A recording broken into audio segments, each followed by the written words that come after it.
In one of the most notorious cold cases in modern American history, and this morning, the man known as Keefe D is breaking his silence from behind bars. Since I've been in here, Snoop and other people been having people trying to bail the guy out, Keefe D, because he talking too much, raising them trying to do stuff for Puffy because they say he talking too much, and apparently Keefe D telling it all. You know what I mean? And the more he talked, the more they'll get hurt about the situation. I shouldn't have said nothing. You know what I'm saying? I shouldn't have said nothing. And I'm innocent, man. He's one of hip-hop's most iconic names, a survivor of the game's deadliest era. But in 2025, even Snoop Dogg looks nervous. Why? You said the shots came from the back. Who shot Tupac? I keep it for the code of the streets. It just came from the backseat for him. Because the man tied to Tupac, Dwayne Keefe D. Davis, is finally going to trial. And if he talks, Snoop might not be the only name to surface. Your key witness orchestrated this. They top witness is the lead suspect. See, what most don't realize is Snoop and Pac were beefing in the days leading up to Vegas, and on the night Pac got shot, Snoop told his closest boys, Daz and Nate Dogg, to stay home. Tupac and Snoop were beefing right before the shooting happened. Now, you guys were there when that happened? Me and Napoleon was. Yeah, I was there. There's all the shenanigans with Snoopy and Pac and the issues they have, and it came on the news because Dogg said, "We're not going to Vegas." That alone raised eyebrows. But what came next raised suspicions, because somehow Snoop was getting real-time updates from Vegas while sitting hundreds of miles away. Because in this game, silence doesn't always mean innocence. Do you think that Snoop knew what was gonna happen? Yeah, I don't think he could say nothing. That's why he made all the dog pound didn't go, so all his cousins are safe. The Vegas warning. September 7th, 1996, the night Tupac Shakur was gunned down on the Las Vegas Strip, a night filled with bright lights, cameras, and chaos. But while the world focused on the violence that unfolded near Flamingo Road, some people were paying attention to who wasn't there. One of them was Snoop Dogg. Back then, he and Tupac were two of the biggest names on the West Coast, death row's top dogs, but in the days leading up to that night, their brotherhood had quietly fractured. Tensions between them had been growing. Behind the scenes, there was distance, not just emotionally, but physically. And then something strange happened. Snoop told his closest boys not to go to Vegas.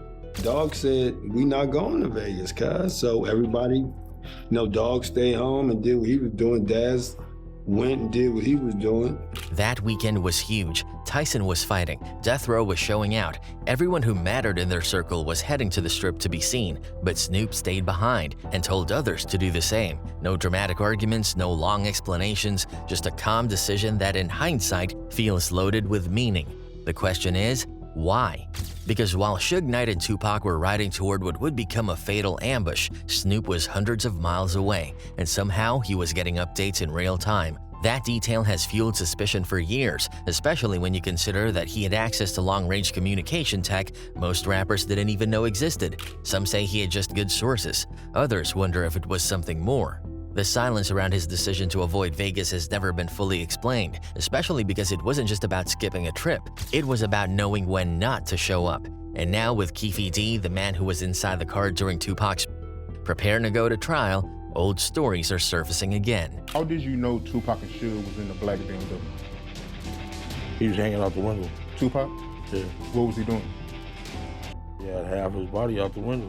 Keefe D has hinted at knowing more than he said, and if he starts naming names in court, Snoop's past decisions might not look so clean anymore. People are already asking, did he know what was about to happen that night? Did he warn his crew to protect him or to protect himself? The deeper you dig into the Vegas timeline, the more it seems like Snoop wasn't just lucky, he was informed. And that information, that awareness, has never been fully unpacked. Now in 2025, with courtroom pressure mounting and Keefe D's voice getting louder, that old silence around Snoop Dogg might finally be broken. I shouldn't have said nothing. You know what I'm saying? I shouldn't have said nothing. And I'm innocent, man. Because some decisions echo for decades. And the one Snoop made in 1996, not to go to Vegas, might turn out to be the most important move of his entire career. the device that knew too much.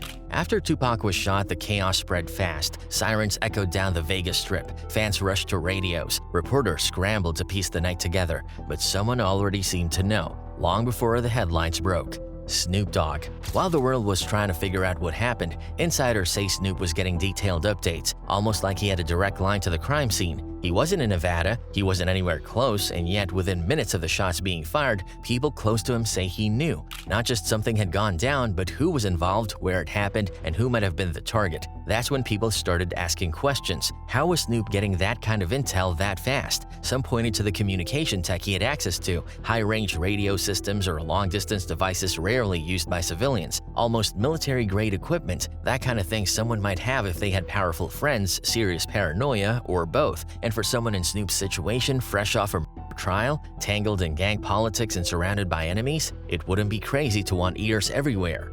But in the context of Tupac's death, it looked suspicious, especially because Snoop wasn't just sitting back and watching. According to insiders, he was reacting before some people even knew Pac had been shot. The timing, the precision, the calm, it didn't look like someone shocked by a friend's death. It looked like someone confirming something they already feared would happen. And remember, this wasn't just a bad night. This was the most high-profile hit in hip-hop history. Suge Knight was inches away from Tupac when the bullets flew. Death Row was in shambles after the shooting. Pac's death left a power vacuum. And Snoop? He moved through it almost untouched, calm, focused, ready to rebrand. That's what really raised eyebrows, because in the months that followed, while others were grieving, unraveling, or under fire, Snoop separated himself from the mess. He avoided legal blowback. He distanced himself from Suge. He pivoted away from the gangster image and into the mainstream spotlight. Some say it was just smart business. Others believe it was preparation, the kind you make before something explosive goes down. And now with Keefe D preparing to testify, all those little details, the warning to stay away from Vegas, the advanced communication, the instant knowledge of what happened, are back under the microscope. Snoop may never have pulled the trigger, but did he know what was coming? Because if he did, then the calmest man in the room might have had the biggest secret of all. Then he had this the next tail back then. Remember them? Yeah. I don't know what kind of next tail he had. We could hear the and then he started getting calls and they was telling him that Tupac got shot and da-da-da-da-da. The fallout that never touched him. When a king dies, the kingdom burns. And on September 13, 1996, when Tupac Shakur took his final breath in that Vegas hospital bed, the empire known as Death Row Records started crumbling in slow motion. By that time, Death Row was already on its way down. On its way out. It was on its way down.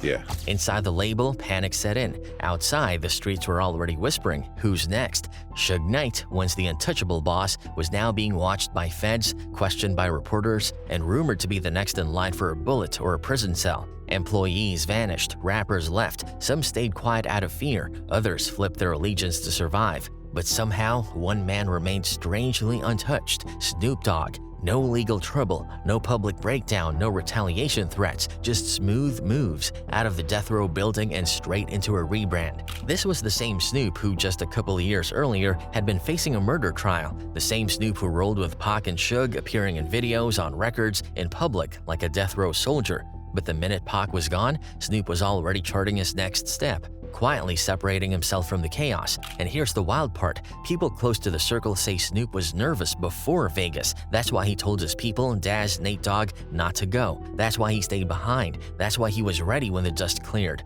Because maybe, just maybe, he knew the walls were closing in. He called us to the house and was basically like, look, this is what we doing. DPG, we ain't going to Vegas. We gonna post. After Pac's death, Snoop began distancing himself from Suge. He started speaking more cautiously in interviews. His image softened. He left Death Row altogether and eventually aligned himself with Master P and No Limit Records, a move that in hindsight looked more like witness protection than career growth.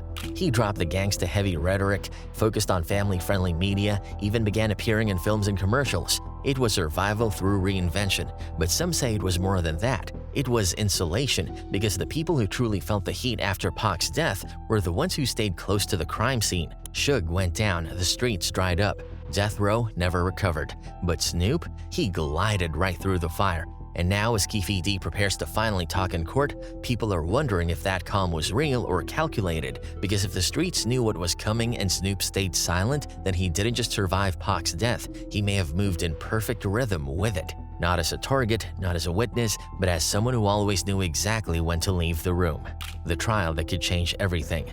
Nearly 3 decades after Tupac Shakur's murder, the one man who's always been tied to the case, Dwayne Keefe D. Davis, is finally heading to trial. In one of the most notorious cold case in modern American history, and this morning, the man known as Keefe D is breaking his silence from behind bars. And this time, it's not just hip-hop fans watching, it's insiders, former Death Row affiliates, and yes, even Snoop Dogg. Because if Keefe D starts naming names in open court, the whole foundation of 90s rap could shake. Keefe's already admitted in books, interviews, and documentaries that he was in the car the night Pac was shot. He's hinted at who pulled the trigger. He has boasted about knowing more than he ever told the police, but he always danced around one thing. Who else knew it was going down?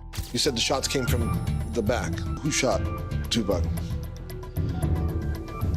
To keep it for the code of the streets. It just came from the backseat for it. And that's why this trial is dangerous, because now, with actual legal pressure on his back and prosecutors ready to cut deals, Keefe D might finally start talking with specifics. That means names, dates, locations, motives, and possibly connections between the murder and people who weren't even in Vegas that night. People like Snoop. It's no secret the two had tension. It's no secret Snoop warned his closest people not to join Pac in Vegas, and it's definitely no secret Snoop seemed a little too prepared for what came next. So what happens if Keefe says something that ties back to that? What if this isn't just about the shooter, but about the whole machine behind the moment? Snoop's camp stayed quiet. Reggie Wright Jr., former Death Row head of security, has thrown shade. Suge Knight from behind bars has dropped cryptic quotes about people who looked like friends but played a part. The silence is getting louder. And Keefe D? He's running out of time and allies. This trial could go one of two ways. It fizzles out as another unsolved hip-hop mystery, or it pulls back the curtain on the darkest truth the rap games ever try to bury. The secrets Snoop tried to bury. After Tupac Shakur's murder, the West Coast rap scene was left in ruins. Suge Knight was behind bars, Death Row Records was bleeding out, and one by one the empire that ruled the 90s began to collapse. But through all the chaos, Snoop walked away untouched. He wasn't just lucky, he was smart, strategic, calculated. At least that's what it looked like from the outside.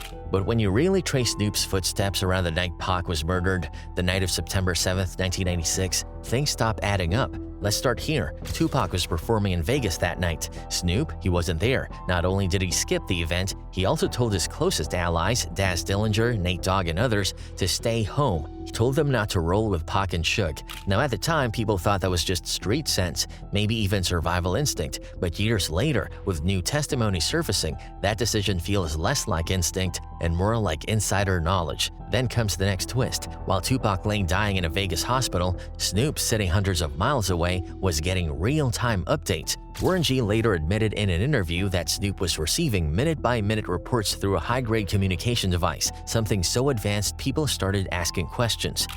Then he had this the Nextel back then. Remember them?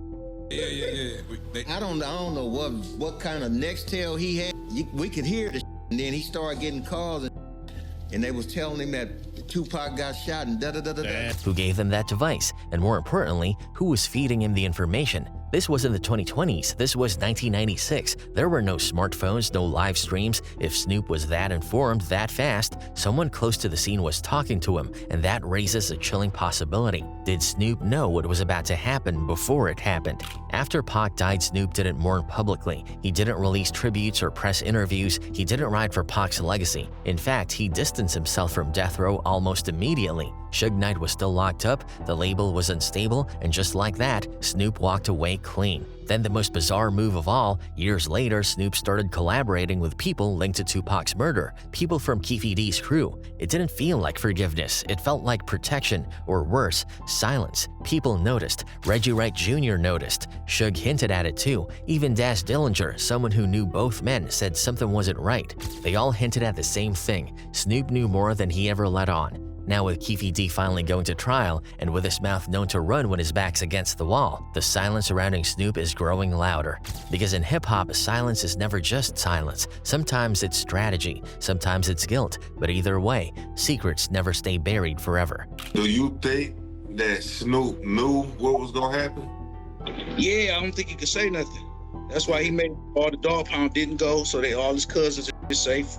When the past testifies. The courtroom lights are harsh, the air tense. Dwayne Keefe D. Davis, once just another name whispered in barbershops and documentaries, now sits in front of a judge staring down decades of secrets. But what makes this moment historic isn't just the murder of Tupac, it's what might come out in the process. Because for the first time, Keefe D has no wiggle room, no cameras to charm, no books to sell, just cold legal truth. And with his own life on the line, what's stopping him from dragging everyone else into the fire? Especially people who've spent the last 30 years trying to forget Vegas ever happened. This isn't just about who pulled the trigger, it's about who knew, who watched, and who stayed quiet. And that's why names like Snoop Dogg have re-entered the conversation. What did he know? Why did he warn his crew to stay away? And how did he get live updates before the news even broke? See, in court, even silence is dangerous. A name dropped at the wrong moment, a testimony that flips, a jailhouse confession that lines up with a rumor long buried. He was the one that was supposed to shoot up Tupac and Suge, but for some reason,